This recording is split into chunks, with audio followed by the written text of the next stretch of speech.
ఇక మత సామరస్యానికి ప్రతీకగా ప్రపంచవ్యాప్తంగా ప్రసిద్ధిగాంచిన శ్రీ పొట్టి శ్రీరాములు నెల్లూరు జిల్లాలోని ప్రముఖ ఆధ్యాత్మిక క్షేత్రం బారాషాహిద్ దర్గాలో చారిత్రక రొట్టెల పండుగ అత్యంత వైభవంగా ప్రారంభం అయ్యింది. నేటి నుంచి 5 రోజుల పాటు అత్యంత ఉత్సాహభరిత వాతావరణంలో ఈ ఉత్సవాలు కొనసాగుతున్నాయి. తమ కోరికలు నెరవేరాలని దేశ విదేశాల నుంచి వచ్చిన లక్షలాది మంది భక్తులతో స్వర్ణాల చెరువు పరిసరాలు ఆధ్యాత్మిక శోభను సంతరించుకున్నాయి. బహిర్షాద్ దర్గా ప్రాంగణంలోని స్వర్ణాల చెరువు వద్ద భక్తులు ఒకరికొకరు రొట్టెలు పంచుకుంటూ కనిపించారు. రాష్ట్ర మున్సిపల్ పరిపాలన పట్టణాభివృద్ధి శాఖ మంత్రి నారాయణ ఉత్సవాల్లో పాల్గొని ప్రత్యేక పూజలు నిర్వహించారు. రొట్టెల పండుగ సందర్భంగా రాష్ట్ర ప్రజలందరికీ నా శుభాకాంక్షలు. ఇది రాష్ట్ర పండుగ. 2014-19లో గౌరవ ముఖ్యమంత్రి గారు దీన్ని రాష్ట్ర పండుగగా డిక్లేర్ చేయడం జరిగింది. ఇది 412 సంవత్సరాల పైగా చరిత్ర కలిగిన బారాషాహిద్ దర్గా. ఈ దర్గా పక్కనే స్వర్ణాల చెరువు ఉంది. ఈ స్వర్ణాల చెరువులో రొట్టెలు వదలటం, రొట్టెలు పట్టుకోవటం అనేది ఒక ఆనవాయితీగా ఎంతో నమ్మకంగా వస్తుంది. ఎవరైతే భక్తులు వాళ్ళకి సమస్యలుండి ఆ సమస్యలు తీరాలని ఆ యొక్క దర్గాలో వచ్చి ప్రార్థించి ఆ స్వర్ణాల చెరువులో ఈ యొక్క రొట్టెలని వదలటం, రొట్టెలను పట్టుకోవటం అనేది ఎంతో కాలం జరుగుతుంది. దాదాపు 412 సంవత్సరాల పైగా. 2014-19లో కేవలం 4 లక్షల మంది మాత్రమే వచ్చారు. 2014లో ఫస్ట్ నేను మంత్రి అయినప్పుడు ఇక్కడ 4 లక్షలే వచ్చేవాళ్ళు. అయితే ఆ రోజు మేయర్ అజీజ్ గారితో మాట్లాడి ఈ ఏరియా చూస్తే స్వర్ణాల చెరువులు ఎక్కడైతే రొట్టెలు పట్టుకుంటారో, రొట్టెలు వదిలేస్తారో అక్కడే టాయిలెట్స్, అక్కడే యూరిన్, లారీలు కూడా అక్కడే కడిగేవాళ్ళు. అలాంటి పరిస్థితిని చూసి 2014లో ఈ ప్రాంతాన్నంతా హైజీనిక్ చేయాలని ఆ రోజు స్పెషల్ డ్రైవ్ చేయటం, ఇదంతా ఎంతో హైజీనిక్ చేసాము.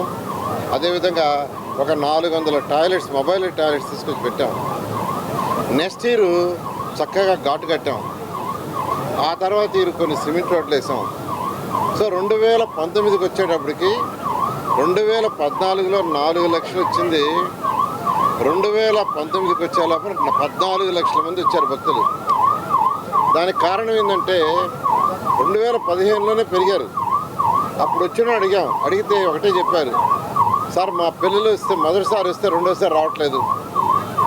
ఎందుకు రాలేదంటే ఇక్కడ ఉన్న నాన్ హైజీనిక్ పరిస్థితులు ఇప్పుడు మెరుగుపరిచారు. అందులో మా పిల్లలందరూ ఇప్పుడు వస్తున్నారు సార్ అని చెప్పడం జరిగింది. భారతదేశంలోనే మతాలకి, కులాలకి అతీతంగా ఫెస్టివల్ ఆఫ్ యూనిటీ, ప్రపంచంలో మతాలు, కులాల మధ్యలో ఘర్షణలు జరిగే పరిస్థితుల్లో ఈరోజు నెల్లూరు జిల్లాలో ఉండే ఈ బారాషాహిద్ దర్గా ఒక మత సామరస్యానికి ప్రతీక. ఈ పండగ గత 400 సంవత్సరాల నుంచి ఇక్కడ జరుగుతుంది. అయితే 2014కు ముందు ఒక విధంగా, 2014 తర్వాత ఇది ఇంకో విధంగా జరిగింది. 2014లో తెలుగుదేశం ప్రభుత్వం వచ్చినప్పుడు మంత్రి నారాయణ గారు, ఆ రోజు మున్సిపల్ శాఖ మంత్రి, ఈ నెల్లూరు నగరానికి ఆ రోజు నేను మేయర్. ఈ రొట్టెల పండక్కి మేము వచ్చి చూసినప్పుడు ఇక్కడ ఏదైతే స్వర్ణాల చెరువు ఉందో దాంట్లో అంబులెన్స్లు, లారీలు, బస్సులు కడుక్కుంటూనే ఉన్నారు. దాంట్లోనే మలమూత్రాలు, అదే నెత్తిన నీళ్లు చల్లుకునేది. కానీ ఇది కరెక్ట్ కాదు. ఒక శాంక్టిటీ ఉండాలి. లక్షలాది మంది భక్తులు మన నగరం నుంచి కాదు, మన రాష్ట్రం నుంచి కాదు, ఇతర రాష్ట్రాల నుంచి, మరి ఇతర దేశాల నుంచి కానీ ఇక్కడికి వస్తున్నప్పుడు వాళ్ళ యొక్క మనోభావాల్ని మనం గౌరవించాలి.